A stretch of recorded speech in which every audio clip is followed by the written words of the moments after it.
The glass shattered against the wall, a jagged symphony of rage that echoed through the silent house. Shards glittered on the hardwood floor, catching the dim glow of the chandelier like tiny mocking stars. My hand trembled, still curled as if it could crush the memory of what I'd just heard. My wife, Claire, stood frozen across the room, her eyes wide, lips parted, but no words came. The air between us was thick, suffocating, as if the truth she'd just confessed had poisoned it. "I was young," she whispered finally, her voice barely audible, like a plea to a judge already passing sentence. "It was college. It meant nothing. Nothing." The word clawed at my chest, ripping open a wound I didn't know could still bleed. 20 years of marriage, a decade of clawing our way to success, of late nights building a business from nothing, of sacrifices she'd never understand, and it all crumbled under that single careless word. Nothing. I turned away, my gaze falling on the framed photo on the mantel. Us smiling at our wedding, her in white, me in a suit that barely fit, both of us naive enough to believe love was unbreakable. My stomach churned. How long had I been a fool? How many times had I looked at her and seen devotion, when all along she'd carried this secret, this betrayal from before we'd even begun? "James," she said, stepping closer, her hand reaching out. I flinched, and she stopped, her fingers hovering in the air like a ghost afraid to touch. "I didn't tell you because it didn't matter. It was one night, one stupid mistake. I've spent every day since proving I love you." I laughed, a bitter, hollow sound that made her wince. "Proving it? By letting me build a life on a lie." My voice cracked, and I hated it. Hated the weakness it betrayed. I wanted to scream, to tear the room apart, to make her feel the weight of what she'd done. But instead I stood there, fists clenched, the room spinning with the heat of my anger. The confession had come out of nowhere, a casual slip during dinner. We'd been talking about college, reminiscing about the dive bars and late-night study sessions, when her face changed, guilt flickering like a shadow across her eyes. She'd tried to laugh it off, but I pressed, sensing the crack in her facade. And then it spilled out. A drunken night with some guy named Ethan, a one-night stand she swore meant nothing, a secret she'd buried until tonight. "Why now?" asked, my voice low, dangerous. "Why tell me now, Claire?" She swallowed, her hands twisting together. Because we're happy. Because I thought we were strong enough for the truth. I didn't want to carry it anymore. I stared at her, the woman I'd loved since I was 20, the woman I'd built $1 million tech firm for, the woman I'd given everything to. And all I could see was her in some dorm room, tangled in sheets with a stranger, while I was probably working my third job to pay for her textbooks. The image burned, vivid and cruel, and something inside me snapped.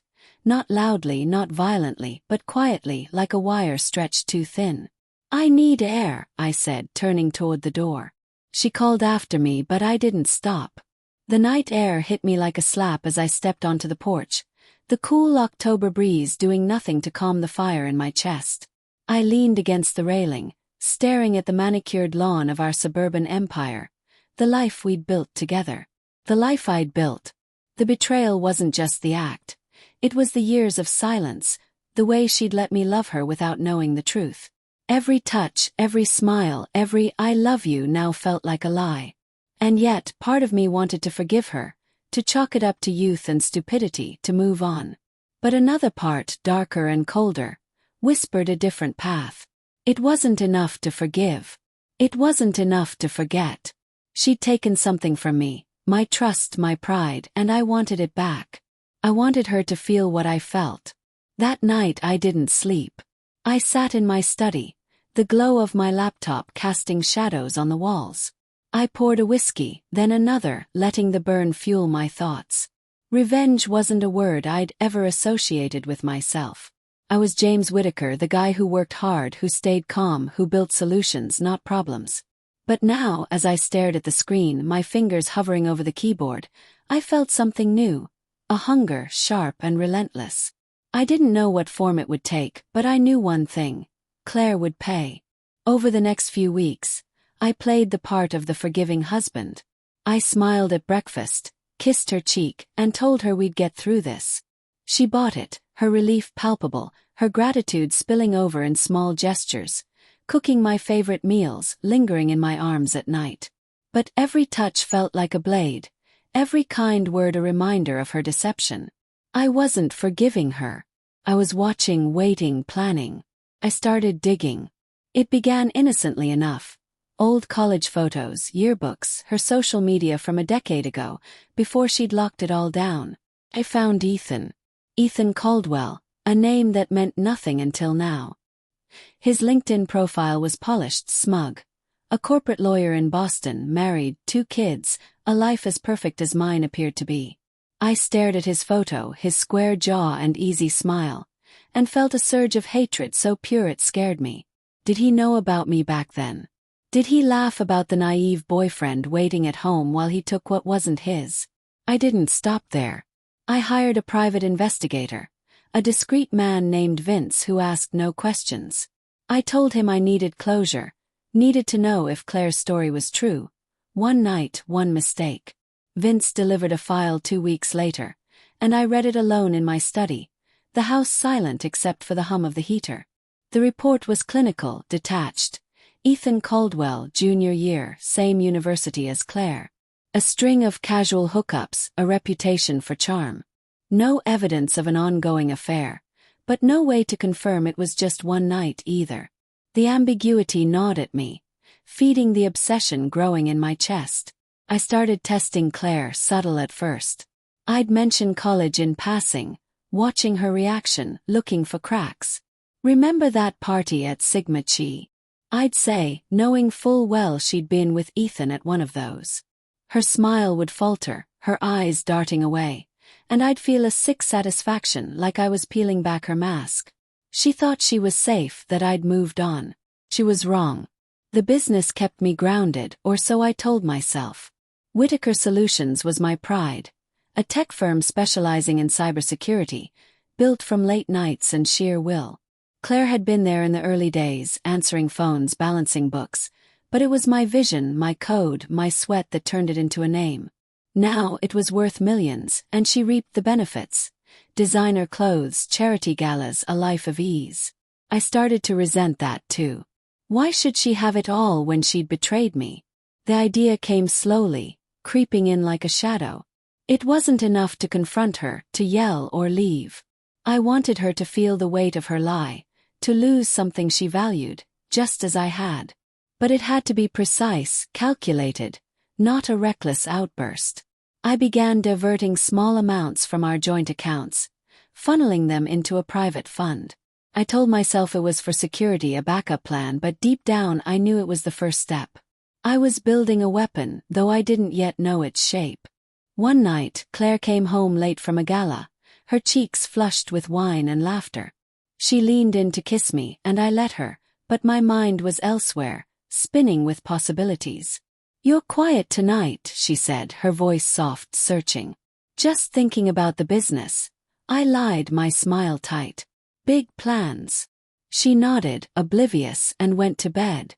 I stayed up, staring at the city skyline through the window, the lights blurring into a cold, distant glow.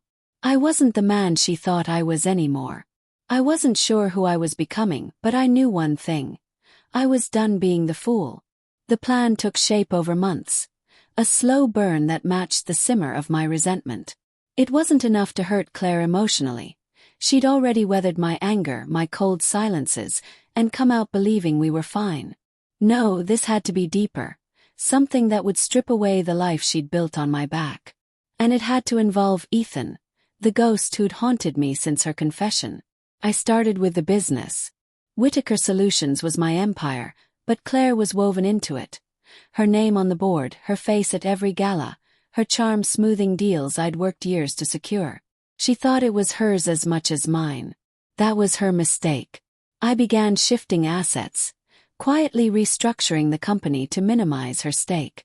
I hired a lawyer, a shark named Rachel who asked no questions and moved like a shadow. "You want her out without a fight," Rachel said, her voice all business. "It'll take time, but it's doable." I nodded, ignoring the pang of guilt. This wasn't just about money, it was about power, about taking back what Claire had stolen from me all those years ago. Every contract I signed, every late night I spent coding had been for us. Now it would be for me. Ethan was trickier. I couldn't touch him directly, not yet.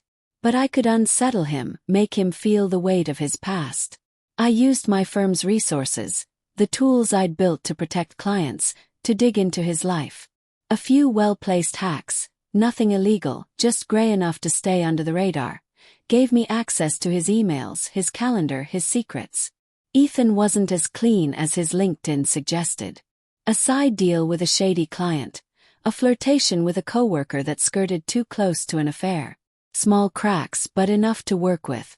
I sent him an anonymous email from a burner account, vague but pointed. Some secrets don't stay buried. Claire. I pictured him reading it, his smug face paling, wondering what it meant. Did he even remember her? Did he care? The thought infuriated me, but it also fueled me. I wanted him to squirm, to feel the unease I'd carried for months. Claire noticed my distance, though she didn't say it outright. "You're working too much," she'd say, her tone light but her eyes sharp. I'd shrug, claiming deadlines, but I saw the doubt creeping in. Let her wonder. Let her feel the ground shifting beneath her. The turning point came at our company's annual gala, a glittering affair at a downtown hotel. Claire was in her element, gliding through the crowd in a red dress that turned heads, her laughter charming investors. I watched her from across the room, a glass of scotch in my hand, and felt the final piece of my plan snap into place. She thought this was her world. Tonight, I'd show her it wasn't. I'd invited Ethan. It was a risk, but I'd covered my tracks, using a third-party vendor to extend the invitation under the guise of a professional networking event. He arrived late, his suit impeccable, his wife on his arm. I watched Claire's face when she saw him, the way her smile froze, her hand tightening on her glass. She didn't know I'd orchestrated it, but she knew something was wrong. "James," she whispered, pulling me aside. "Why is he here?" "Who?" I asked, feigning ignorance, my heart pounding with a strange thrill. "Ethan," she said, her voice barely audible. "From college." I tilted my head, letting a flicker of hurt cross my face. "Oh, must be a coincidence." I paused, watching her squirm. "Unless there's something else you haven't told me." Her eyes widened, panic flashing before she masked it. "No, of course not. It's awkward." I nodded, letting the moment linger, then excused myself to mingle. But I kept my eyes on them. Ethan approached her later, his smile easy, oblivious to the storm he'd walked into. They spoke briefly, her body stiff, his gestures casual. I couldn't hear them, but I didn't need to. The seed was planted. That night I escalated. I leaked Ethan's shady deal to a rival firm, anonymous but traceable enough to cause a stir. Within days, his name was in the news, his reputation wobbling. I didn't stop there. I fed Claire's doubts, dropping subtle hints about Ethan's presence, about secrets she might still be hiding. "You sure it was just one night?" I asked once, my tone calm but cutting. She flinched, her denials growing weaker. The final blow came 6 months later. I'd finalized the restructuring, leaving Claire with a minimal share of the company, just enough to avoid a legal fight. I presented it to her over dinner, sliding the papers across the table like a guillotine. "It's for the business," I said, my voice steady. "Streamlining things." She stared at the documents, her face paling. "James, this cuts me out." "You're still taken care of," I said, leaning back. "But I built this. Not you." Her eyes met mine, searching for the man she'd married. He was gone. "Is this about Ethan?" she whispered. I didn't answer, just held her gaze, letting the silence speak. She broke first, tears welling, but I felt no pity, only satisfaction. Ethan's life unraveled faster. The leaked deal cost him his job. His marriage teetering as his wife found the coworker's texts. I watched from afar, a ghost pulling strings, my anger finally sated. But the victory was hollow. Claire moved out, the divorce papers arriving a month later. The house was quiet now, the empire mine alone. Late one night, I found the wedding photo on the mantel, her smile frozen in time. I traced her face, wondering if I'd won or lost. Revenge had felt righteous, but now it was just heavy, a weight I'd carry forever. I'd taken everything from her, from Ethan, but the betrayal still burned, unhealed. And in the silence, I realized the truth. No amount of vengeance could give me back what I'd lost. Only I could decide what came next.